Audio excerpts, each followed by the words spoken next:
Hey, so it's Tuesday, April 12th.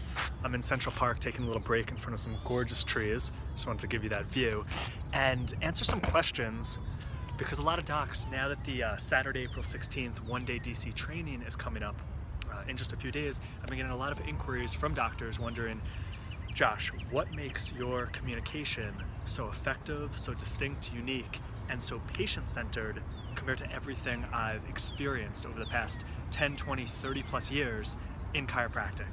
And first off, I tell people straight up, there's no force, there's no fear, there's no coercion, there's no aggressiveness, there's no ever feeling like a salesman. All of that may have short-term results, now less than ever before because people are used to them.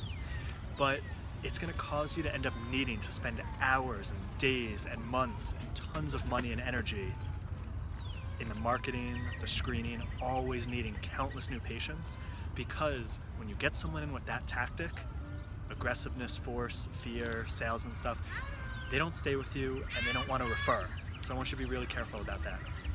Now, what separates this communication, I'm going to give you a taste of it right now. So I'm going to clearly show when someone comes to you, whether it's on an initial consult, table talk, real quickly, what you could do in just 20 seconds that's going to make all the difference in the world to them. And you could learn a lot more of this on the 3 Essentials New Patient Consult Webinar for Success. Get that on the perfectpatientfunnel.com homepage. Spend 45 minutes with me on that webinar. You'll see a difference to the rest of your career.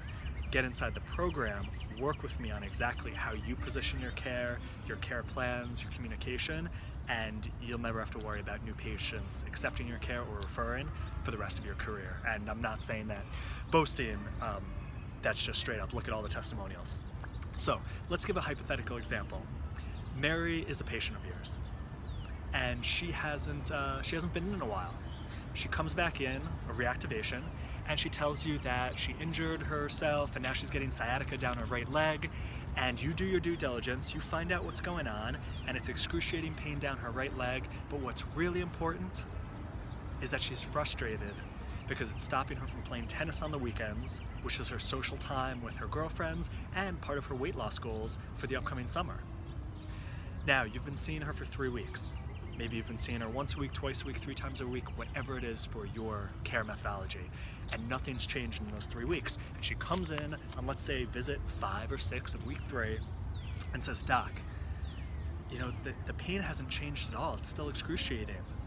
What do you think? Now, most chiropractors go right into defense mode, education mode, proving mode, making the patient wrong mode, anything from showing them the nerve chart to questioning what they're doing outside of the practice to mess with the results to anything just going on in basic chiro education. And in that moment, when you respond to Mary like that, her ears close, her eyes get glossy, and that may be her last visit with you ever. Or you can do a lot more patient-centered, really easy, in less time, without even answering Mary's question, and she'll be completely happy and satisfied, get back on the table, and not think of it. And even though she's not experiencing results, be completely open to referring to you. So here's what you'll say. Mary says the same exact thing to you. She comes in and says, Doc, it's been 3 weeks, and this pain, this sciatica, it's still excruciating. And with all the intention and the honesty and the care in your heart, you let her know, Mary, I understand the pain is still excruciating down that right leg, and I know how frustrating it is because you can't get to tennis on the weekends and be with your girlfriends and have that as your exercise, contributing to your weight loss goals for this coming summer. I know that's frustrating.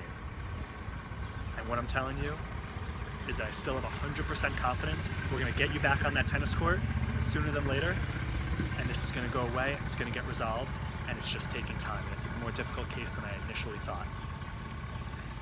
When you respond like that, watch how she feels heard, she feels understood, she feels listened to, and she feels that you still want what she wants. You didn't educate, you didn't justify, you didn't defend, you didn't make her feel wrong. And you didn't even answer her question, why? She'll get back on the table, and that will not be her last visit with you. How easy was that?